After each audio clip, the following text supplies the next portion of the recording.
A hanseníase é doença crônica de evolução lenta que acomete principalmente a pele e o sistema nervoso periférico.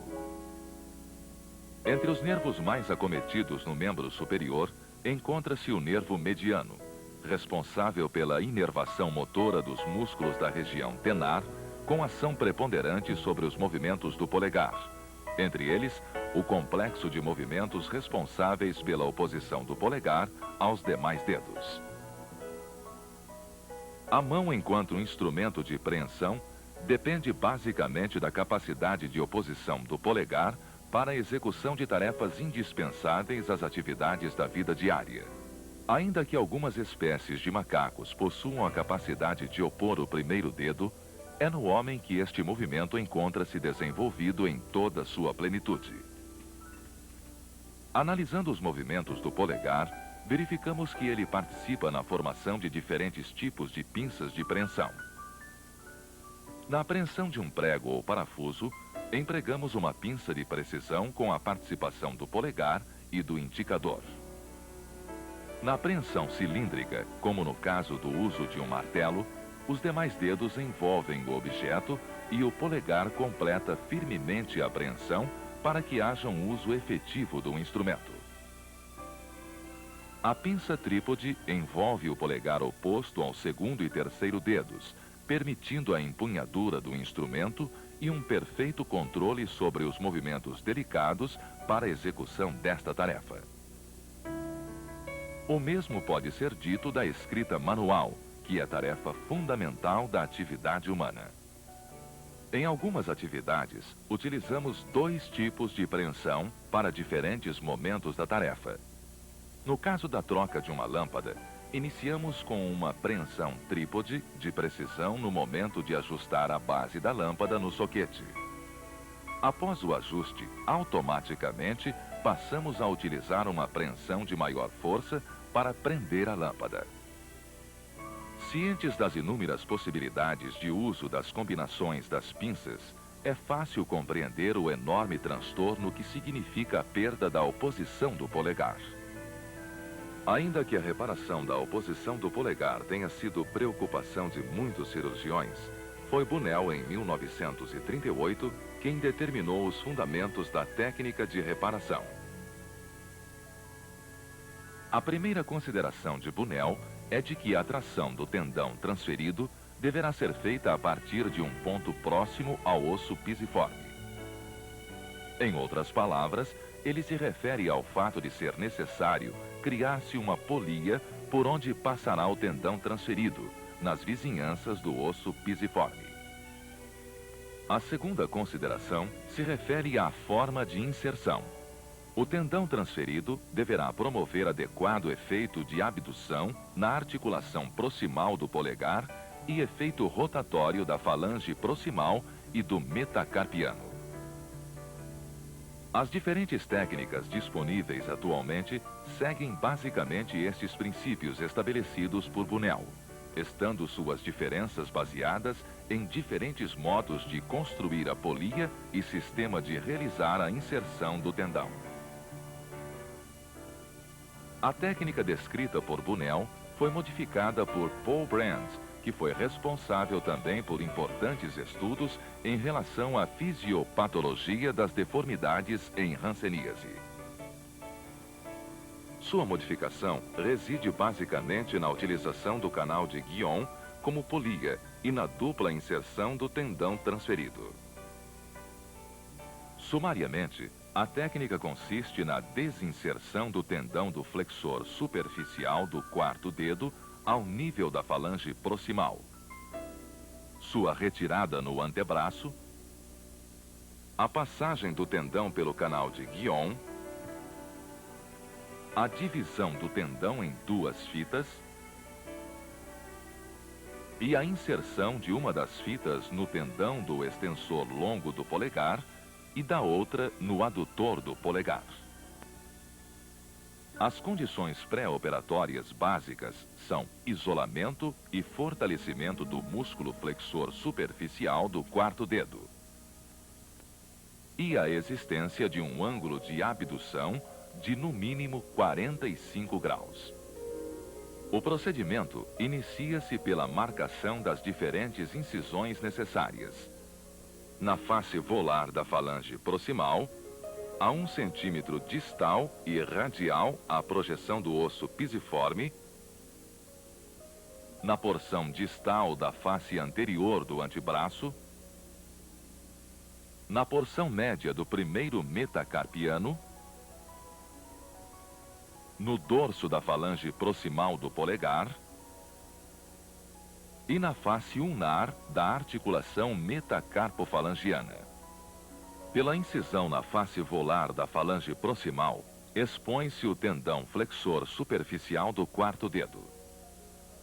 Sua liberação se faz pela secção de suas 2 fitas de inserção. Para completar sua liberação, é essencial identificar-se o quiasma de Camper, fazendo-se assim a liberação da união que existe entre as 2 fitas neste ponto. Todos estes procedimentos devem ser feitos com técnica atraumática, com manuseio delicado dos tecidos e uso de instrumentos adequados para evitar comprometimento da ação do tendão flexor profundo, que deverá continuar agora como único flexor maior deste dedo. Devemos recordar que a identificação do tendão superficial deve ser feita meticulosamente, para se evitar a secção acidental do flexor profundo. Um último teste com a falange distal nos assegura de termos liberado o tendão corretamente. Pela incisão no dorso da falange proximal do polegar, temos acesso ao tendão do extensor longo do polegar, onde faremos a inserção de uma das fitas de transferência. Durante a dissecção, devemos procurar preservar ao máximo as pequenas veias dorsais, o que auxiliará na prevenção do edema pós-operatório. Pela incisão na face dorso-ulnar, junto à articulação metacarpofalangiana do polegar, temos acesso ao músculo adutor do polegar. Junto à sua inserção, faremos a passagem da 2ª fita de transferência. Procuramos identificar adequadamente as estruturas envolvidas, sempre utilizando instrumentos adequados. Finalmente, passamos um fio de seda como reparo com a finalidade de facilitar a passagem da fita de transferência no momento adequado. Na porção média do primeiro metacarpiano, em sua face anterior, praticamos uma pequena incisão que não deve atingir o plano da fáscia muscular. Trata-se de uma incisão superficial que nos dá acesso ao tecido subcutâneo.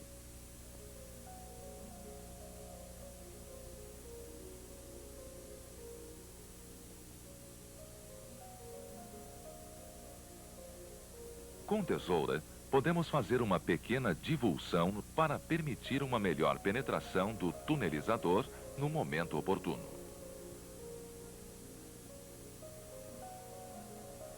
Marcando a referência da projeção do osso pisiforme na pele, praticamos uma incisão que deve se situar 1 centímetro em direção distal e outro centímetro em direção radial.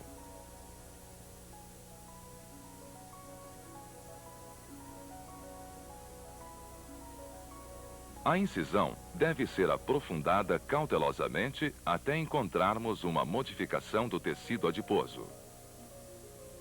Na profundidade correta, este tecido se apresentará em globos mais volumosos e de coloração diferente do tecido adiposo do subcutâneo. O reconhecimento desta diferença nos assegura que estamos ao nível do canal de Guion.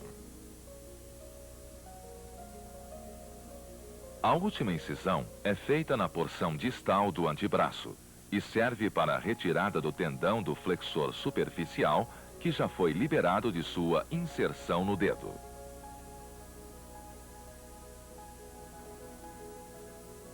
Com divulsão cuidadosa, atingimos o plano dos flexores e identificamos o tendão do flexor superficial do 4º dedo. Fixando-se o tendão contra a tesoura com auxílio de uma gaze úmida, tracionamos o tendão até sua completa retirada. Utilizando-se de um tunelizador de Andersen, fazemos a comunicação entre a incisão da palma até o antebraço. Este instrumento foi especialmente desenhado para permitir uma tunelização sem riscos de danificar as estruturas que se encontram no trajeto da tunelização. No caso do canal de Guion, devemos recordar que além do nervo cubital, temos a artéria ulnar dentro de sua luz. Uma vez passado o tunelizador, fazemos a apreensão do tendão a ser transferido e tracionamos o tunelizador em sentido distal, de forma a exteriorizar o tendão pela incisão palmar.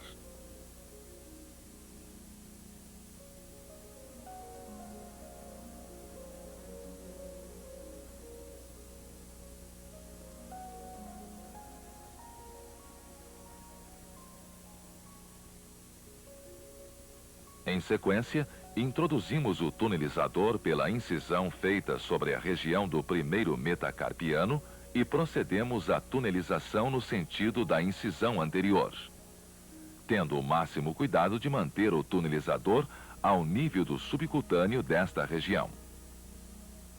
Uma tunelização mais profunda deixaria o tendão próximo à fáscia muscular, o que poderia gerar dificuldades no deslizamento deste tendão.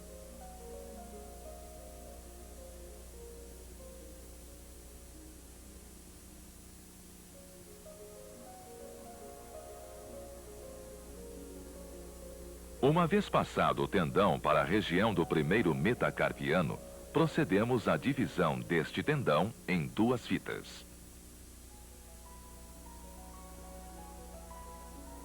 Em relação à passagem da primeira fita, que se dirige para o dorso da falange proximal do polegar, é muito importante que esta fita passe anteriormente ao fulcro da articulação metacarpofalangiana. Podemos ver a marcação do ponto que corresponde ao fulcro desta articulação e a linha situada anteriormente por onde deverá passar a fita de transferência.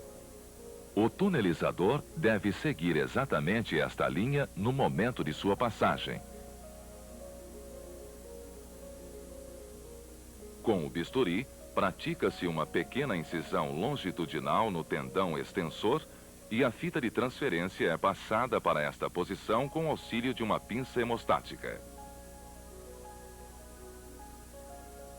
A finalidade disto é permitir um melhor contato da fita com o tendão para que haja uma perfeita aderência neste ponto de inserção. Em seguida, procede-se à tunelização para a segunda fita. Como devemos contornar o colo do primeiro metacarpiano, torna-se mais fácil utilizar um tunelizador curvo. A presença do reparo, colocado anteriormente, auxilia em muito a passagem da fita de transferência por sob o pequeno tendão do adutor do polegar.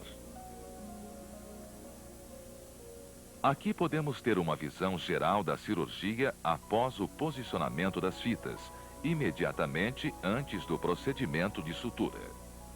Antes de realizarmos a sutura das fitas em seus novos pontos de inserção, devemos posicionar corretamente a mão, o que é de extrema importância para a obtenção de um resultado final adequado. O punho deve estar em posição neutra e o polegar deve estar completamente rotado, abduzido e com as falanges estendidas. A tensão adequada da primeira fita a ser suturada é difícil de ser expressa em números ou palavras, pois depende basicamente da sensibilidade do cirurgião. No entanto, podemos dizer que esta tensão corresponde ao tracionamento ao máximo da fita até que não haja mais deslocamento desta. A segunda fita a ser suturada não pode apresentar tensão maior do que a dada à primeira. Assim, devemos tracioná-la até obtermos tensão igual à outra.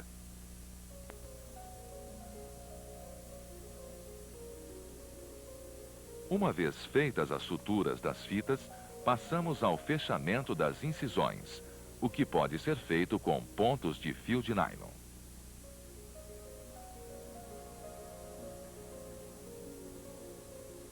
O curativo final é parte importante para a obtenção de um bom resultado da cirurgia. As incisões são cobertas com uma folha simples de gaze e os dedos são separados, e as articulações protegidas por gases dobradas longitudinalmente. A seguir, protegemos o membro com algodão ortopédico.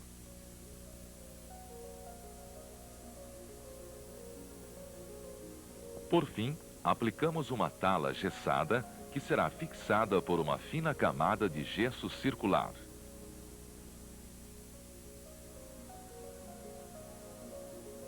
O conjunto todo é adequadamente moldado e mantido na posição correta, até a obtenção de firmeza do gesso.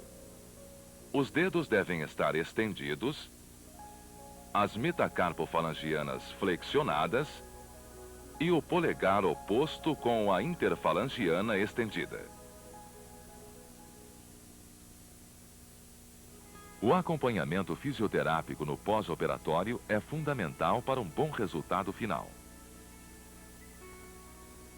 Após 3 semanas de uso da tala gessada, inicia-se o tratamento fisioterápico.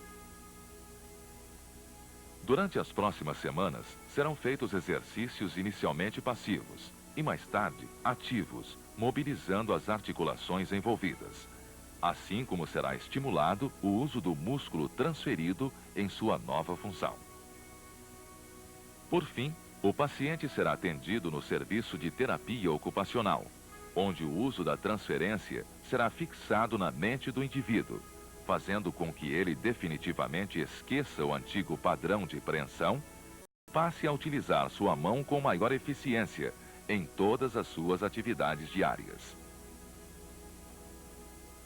A técnica de Bunnell-Brand permite uma recuperação muito satisfatória da oposição do polegar, permitindo ao paciente desenvolver com maior facilidade o uso da mão, recuperando sua autoconfiança e auxiliando na sua integração social.